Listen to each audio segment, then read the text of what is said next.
Greetings glass students. In this video I'm going to show you how you can use contact paper to create your own stencils and make a layered design using simple silhouettes. Here are your supplies.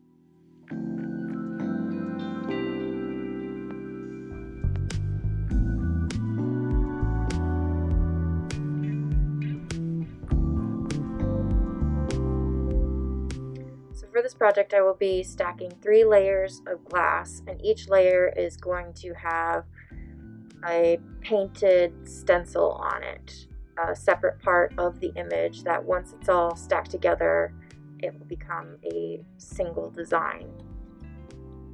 You can create your own stencil designs from drawings you make, or you can also go online and just search for stencils in Google Images and find different silhouettes of whatever shapes you're looking for. So I looked up a narwhal silhouette and ornamental frame silhouette, and these were the images that I settled on. I definitely recommend playing around with your design and printing out your stencils and seeing how they look on top of each other before you start cutting any of your contact paper.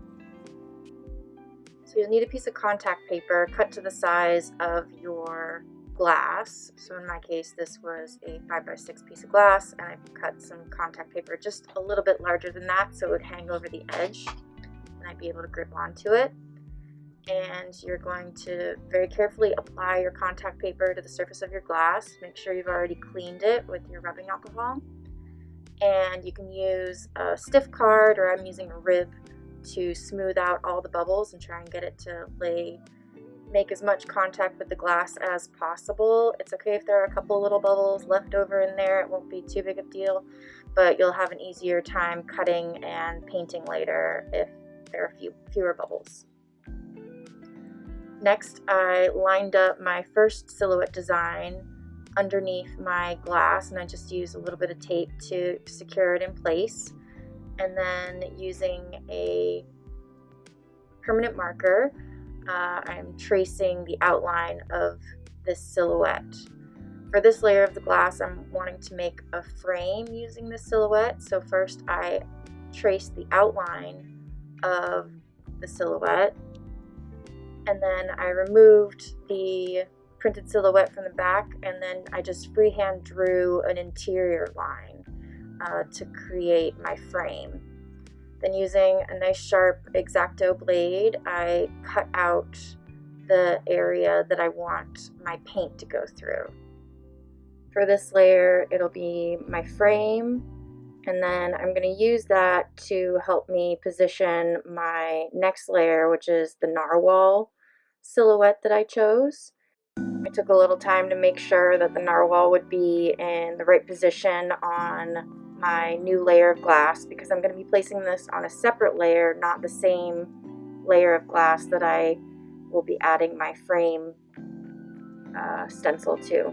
So on a separate piece of glass I've added my contact paper and traced my narwhal design, and then cut that out with the X-Acto. For my bottom layer I'm going to be using opaque glass, so I need to be able to trace my design onto the contact paper first, and then I'll add the contact paper to the opaque base, since I can't see through the glass to do my tracing. And I'll peel off and line up the contact paper to the center of my glass before I cut away the tracing. And this time I'm removing the outer part of the contact paper, leaving the contact paper on the center part of the design, because I want my paint to be on the outer edges and leave the center with the colors of the base glass showing. And before I start adding paints, I'm going to go ahead and just stack each of my pieces of glass in the order I want them to be done. And I played around with this a little bit, deciding if I wanted my narwhal to be at the very top or if I wanted the frame to be at the very top, and just double checking to make sure that all my stencils are aligned how I like them. So for each layer of color I ended up using a different kind of paint, mainly to just test out how they would work out. But for the first layer, I used an Easy Fire enamel. And remember, with the Easy Fire enamels, you can't really just use water as your mixing medium. They come as a powder, which you should always be wearing your mask as is. You should always be wearing your mask right now, but if you're at home working with this, remember you still need to wear a mask when you're working with the fine powders, because they can become airborne and you do not want to inhale them. But I used a water-based silkscreen medium to mix in with my Easy Fire enamel, just enough to make it a little creamy consistency. And then I used just a little business card that I had lying around as my little squeegee, and I just kind of like you're icing a cake, and iced the edges where I wanted all of my color to be on this first layer.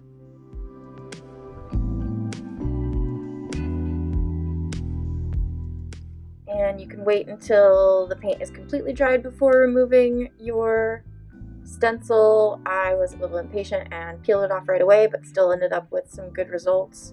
Just be aware that if you've got a very fine design and you start peeling away your mask, it might end up causing the paint to kind of bleed together a little bit, so just be aware of that. For my second layer, I used the black glass line paint that we have. This is going to end up being my top layer, and the black glass line, or the glass line paint, goes glossy when it is taken to full fuse, which we will be firing this to. And all the paints that I'm using in this video do go glossy at full fuse, or our full fuse firing temperatures. But if you're using anything else, make sure to double check with your instructor that your paint will go glossy, or if it doesn't, then you can make some adjustments like adding powdered frit to the surface, or maybe firing your piece with the paint side down so the glass acts as your glossy layer, if that is what you're intending for your final design to be. For the second layer, I chose an orange Big Mouth paint. These are made by the same manufacturers as Glass Line, but it's a watered down paint, and we've used it in the past for kind of a paint pour effect. So you don't need to mix anything with this to use for this technique. I just did the same thing as my first one, where I used my little business card as a squeegee and swiped the paint across my stencil. And here's an example of a setup. So here's a piece of glass. I've got another narwhal stencil already on there and cut out. And then I've added some blue tape to the edge of my glass, mainly just because my contact paper didn't cover the entire glass and I didn't want to have extra cleanup. And then also you can do this if you're worried about your glass shifting around while you're working, so the tape can keep it in place. So make sure to stir up your paint really well, and then I just make a little line of paint at one end. It's best not to pour the paint right on top of your stencil, because we're trying to get an even coating and you might end up just with some blotchy spots. And I'm just going to use this little popsicle stick I've got as my little squeegee in this case, and just with a very light touch. I'm not pressing really firmly on the glass at all. I'll swipe across, and it's okay if you miss some spots. You can go back and pull up more paint to get all the way across. And then I'm just going back and forth a couple times, and I'm trying to get a even treatment all over, not too thin, not too thick in all the different places. Depending on where my pressure is on my little stick here, I end up creating little streaks here and there. Also, I had some little chunky bits of paint in my Big Mouth paint that I was using, so some of those little dry bits of paint were dragging across, so I kept having to finagle with those a little bit. Another option is to use a sponge brush or a little ponce. Could be very good for applying paint to the stencils for an even treatment. You just got to think about the texture, whatever tool you're using might apply to your paint. And then cleanup's pretty easy here. I'm just peeling away my paint layers, and I haven't let this dry completely. I want to see my results right away and see what's going on. These stencils are easy to peel away because I can get my fingers on the edge. But for example, the stencil for my base layer, where the stencil is in the middle and I don't have an edge to grab, you can use a tool like a needle tool or the tip of your X-Acto knife to get a hold of that plastic and start pulling it up. And then you can use your hands to peel it away. So disadvantage of peeling this away when your paint is still wet is you might get some extra little smudges here and there. But don't be stressed out about those. Once the paint is dry, you can use your X-Acto or your needle tool to scratch off the dried paint and adjust little details. You could even add designs. And once your paint is really, really dry, and I mean really, really dry, if there are any damp spots on there and you start stacking your pieces, you'll end up blowing out the paint and it's smudging everywhere, and then you won't have the nice details that you worked so hard to achieve. So make sure they're really, really dry, and they should look chalky. And then you're just going to start layering them. So I've got my layer of kiln paper, and then my first layer with the purple, and second layer I added my narwhal, and then my finishing top layer is my frame. And all these layers are paint side up, so none of the paints are touching each other. They're all touching glass. Something to consider depending on which paints you're using. If you are placing pieces with paint to paint, you might have some different paint reactions, but that can also change the depth that each of your images are at, and that might be something you want to play around with. So these are on my piece of kiln paper, and you're also going to want to cut 4 pieces of fiber felt, a thin fiber felt, that are just as tall plus about 1/8 of an inch as your stack.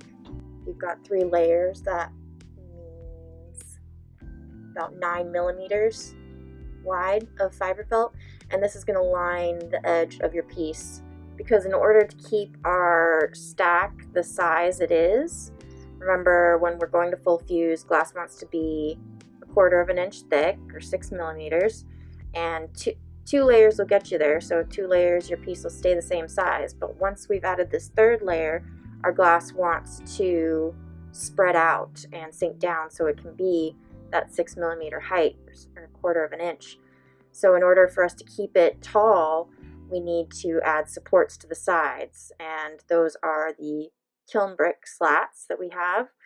And you need the fiber felt as a little cushion between the wall of your glass and the dam that we'll be building, and this will prevent your glass from getting stuck to the ceramic and keep it from dragging on the ceramic and ending up with extra big spikies. So just little bits of glass that kind of hung onto the side. You'll still end up with a couple of those that you'll need to grind off, but that'll be covered in the next video. And you can find the fiber felt online. Different glass distributors carry them. It's just the thinner fiber felt. I do have some scrap in the studio, but once that's gone, it's gone for a while. Lastly, for my stand, so I wanted to make some little feet to add to my stacked design to kind of lift it up, and I'm making it out of just some little clear pieces. They're about 1.5 inches by 3 inches. They're 2 layers thick each, and they're just going to be full fused, and we'll slump them later to create kind of a curved foot that this piece will stand on.